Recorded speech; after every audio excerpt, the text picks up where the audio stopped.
This week, ECTV on location visits the Electric City Aquarium and Reptile Den in the marketplace at Steamtown. For more information, go online to electriccityaquarium.com.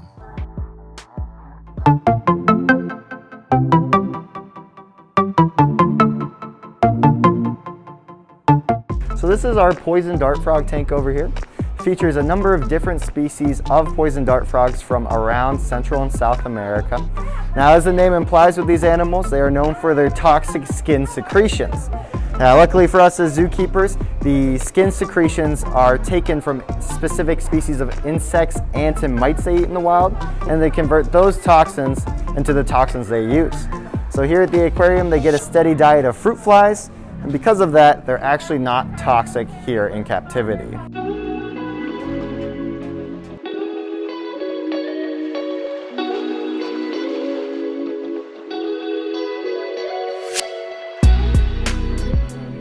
Another animal we'd like to highlight is our glass frog. So you can see there's one right here on the glass. Now this species is known for its transparent underside. That's where it gets the name the glass frog. So if you look closely, you can actually see the animal's heart beating, its stomach, its intestines, and all of its internal organs.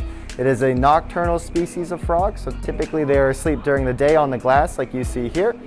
And then at night is when they're really active hunting their food of fruit flies, crickets, and other small insects.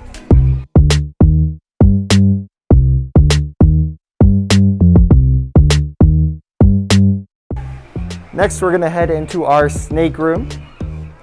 Our snake collection is quite diverse. It features a number of venomous and non-venomous species from around the world.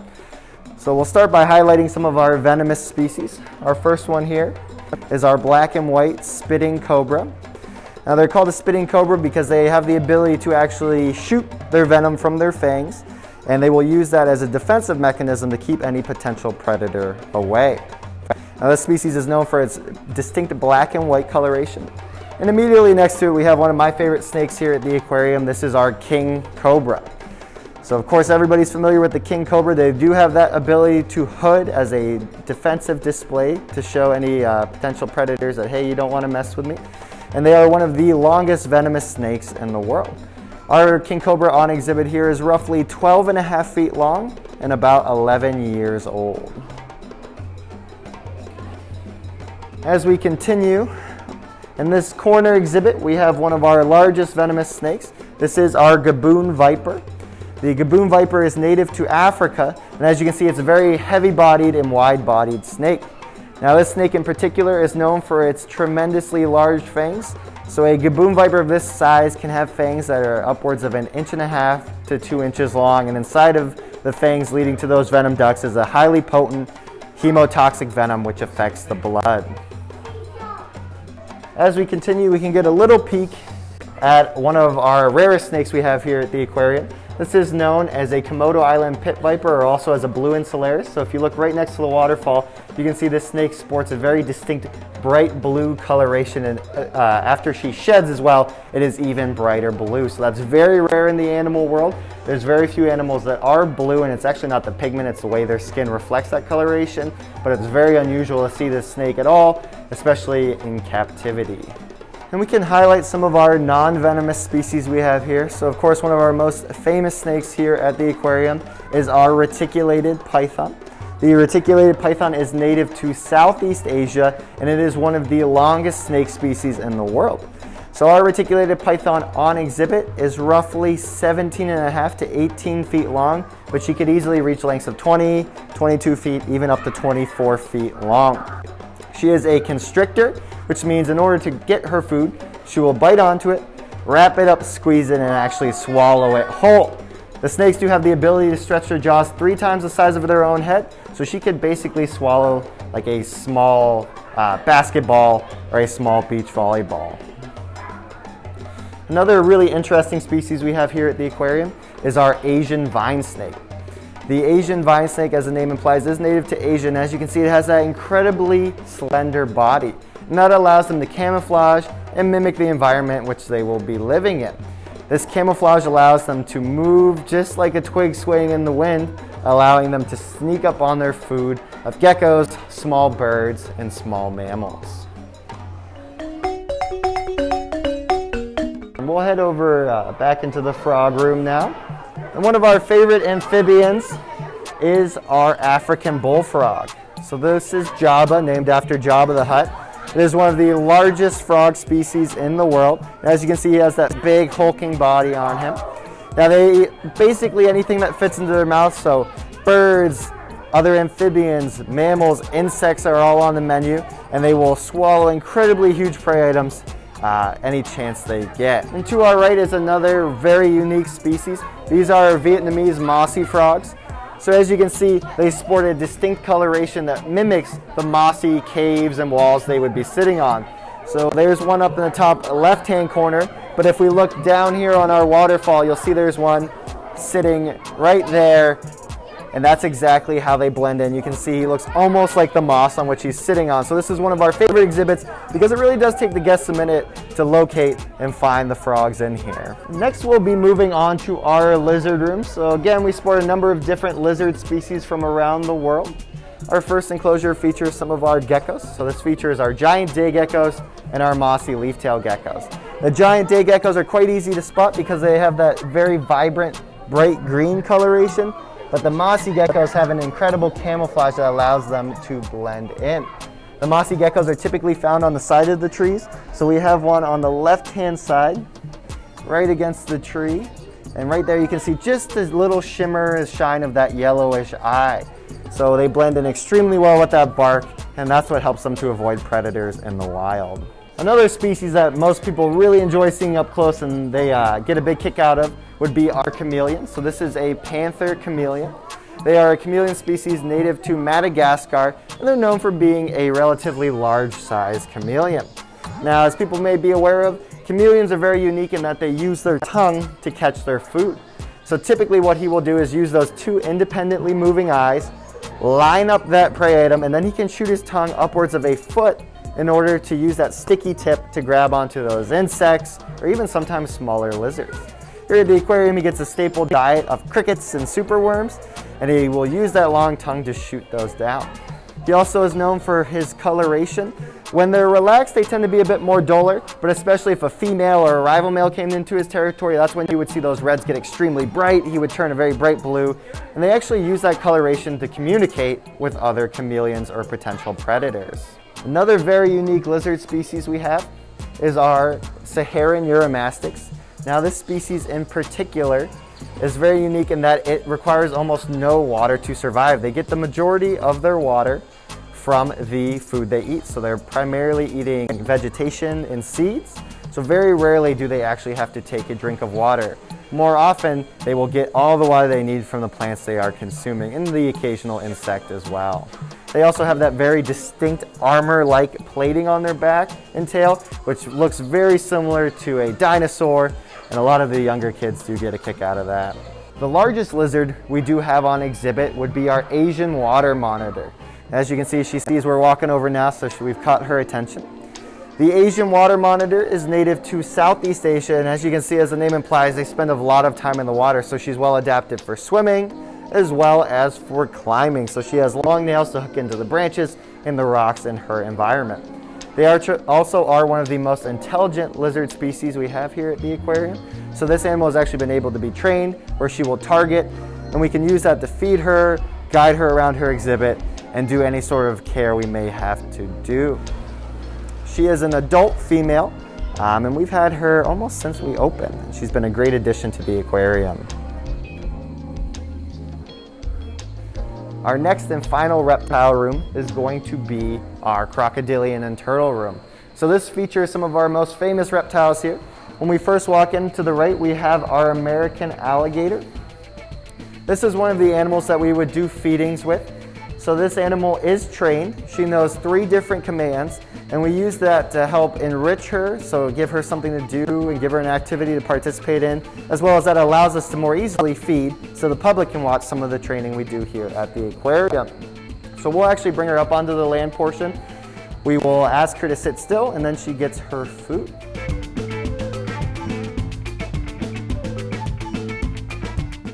Our next crocodilian would be our Morelet's crocodile. The Morelet's crocodile is a crocodile species native to Central America. And they are one of the smallest species of crocodile on our planet. Just like our alligator, this crocodile is trained as well. So she knows a few different commands that allow us to work with her and again feed her for the public to watch.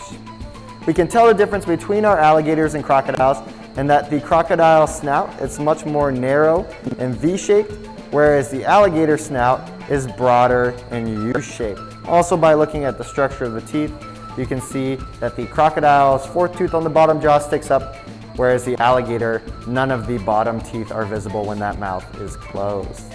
Some of our other sections also showcase the anatomy of the animals we have here at the aquarium. So we've actually done castings and 3D printings of some of the anatomical features of the reptiles here. So if we look at the top, you can see various lizards castings. There's an anaconda casting to show just how large that head actually is.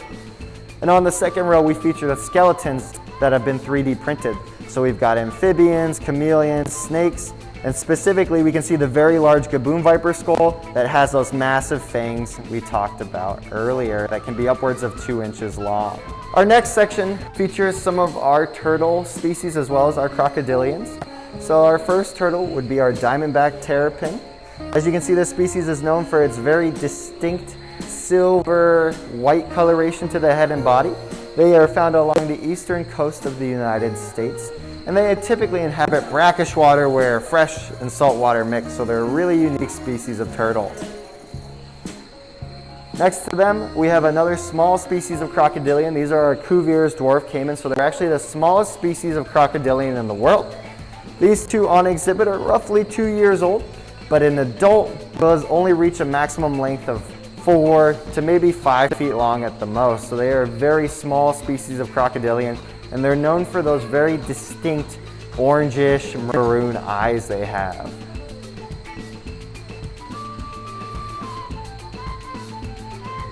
Our final animal to the right is always a crowd favorite, so that would be our alligator snapping turtle.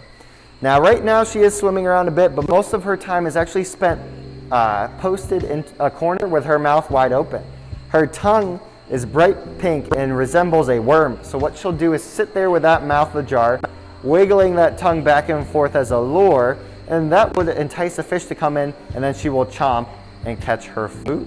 So if you ever do see her sitting still with that mouth wide open, don't worry, she is perfectly fine. She's just fishing during that period of time. And that will conclude our reptile section. So this is one of my favorite views at the aquarium. It features our large cylinder tanks with the swim through area on the top. And of course you can't miss that huge view of our shark tank straight ahead. Our shark tank is one of our main attractions here at the aquarium. It features a few different species of sharks and other fish. The one you're probably going to notice first is going to be our black-tipped reef shark. They tend to be the most active in there. You can see they have the black tips on their fin, and they are some of our most active feeders when it does come to our shark feedings. You can see we have some older ones as well as our 2 younger black tips swimming more at the top of the water, cruising around as well. Other species we do have is our very large nurse shark on the left-hand side. This is a shark species that you can typically see just hanging out on the sand bed. They don't have to be moving all the time like the other sharks do, so she'll typically be resting on the sand or behind some of our rocks. We also have a few different bamboo sharks that have that very distinct patterning and coloration. You may also notice we do have some smaller fish on our rocks. Those are known as damselfish, so what that helps us to do is replicate the reef environment. So we've got black and white barred damsels and a few other species. And these are fish that would be found on the reef rocks among the coral in the wild. So that helps to simulate that natural environment, and they actually help to keep the tank clean as well. When the sharks are feeding and they make a big mess, those little damselfish will come out and pick at the little pieces so our filtration doesn't have to pull out quite so much. Something else we offer is our touch tanks. So we have 2 touch tanks here at the aquarium. The first one is going to be our invertebrate touch tank. So this features a few different fish species, as well as some starfish, sea urchins, and other crustaceans. So we can see we've got a bright red starfish there. We've got one down here that's known as a chocolate chip starfish. And then our sea urchins dot all the rockwork and are always cruising around, seeing if there's any food to eat nearby. If you look closely, you may also notice some of our serpent stars. These starfish are known for their extremely long and narrow legs, and typically you'll just see a leg or two sticking out of the rockwork there. So keep a close eye and you may be able to spot those animals.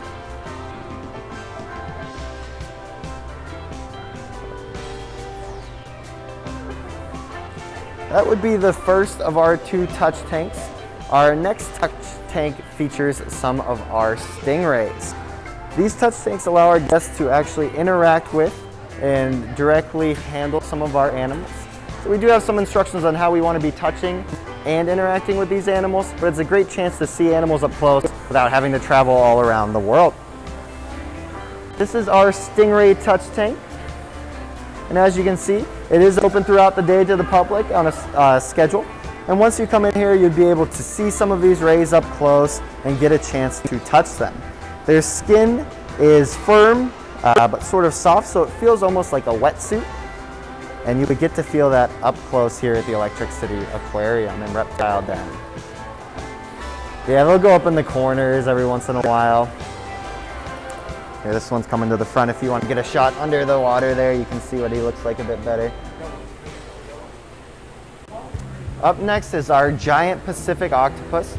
Now this is a cold water species of octopus, so our tank is actually roughly 50 to 55 degrees, so it is very cold water, but that's how they like it. As you can see, it's a large species of octopus, and this is another animal that we would actually be interacting with and feeding for the public.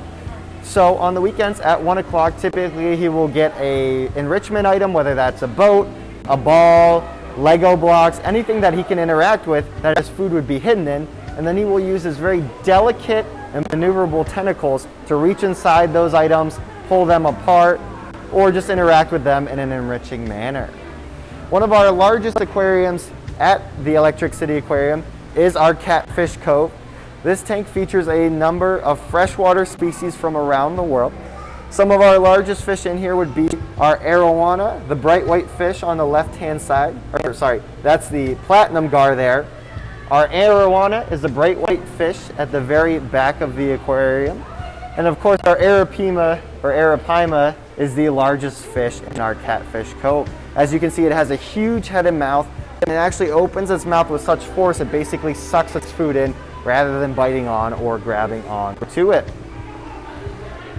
On the sand bed at the bottom, you'll see again a number of species of catfish. We have our red-tailed catfish on the right-hand side. We also have some armored catfish, and the tan catfish next to our turtle is known as a giraffe catfish. The turtle species in this aquarium is very unique, and that is the only freshwater turtle that has flippers like a sea turtle. So that turtle is known as a fly river turtle or a pig-nosed turtle. So if you come to the aquarium, you may see him gliding around very gently using those huge flippers to swim around the tank. Another tank we think is very neat here at the aquarium will be our jellyfish tank.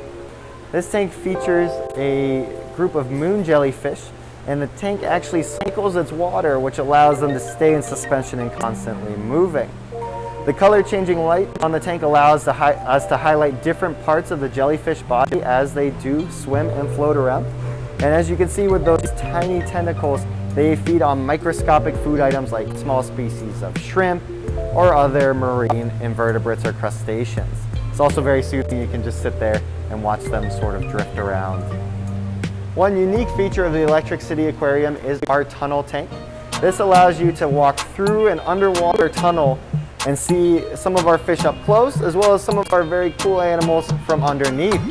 So you'll see some of our baby alligators here in a view you probably won't get a chance to see anywhere else, where you can actually see them from below. We also have a few freshwater stingrays in here, peacock bass, another fly river turtle, and lots of other unique fish species. This is a great place to see some fish up close, as well as to maybe take some pictures with a really unique view. So there you can see one of our stingrays actually searching for food in the sand bed. He will dig his mouth under the sand and kind of blow water around to try to flush out any food items that might be underneath there. And probably one of our most recognizable aquariums for our younger guests would be our anemone tank. This tank features a number of anemone species, as well as those fish that are very famous from the Finding Nemo movie. So we have our hippo tang and our clownfish in here. Or, as the younger guests may know it, Nemo and Dory.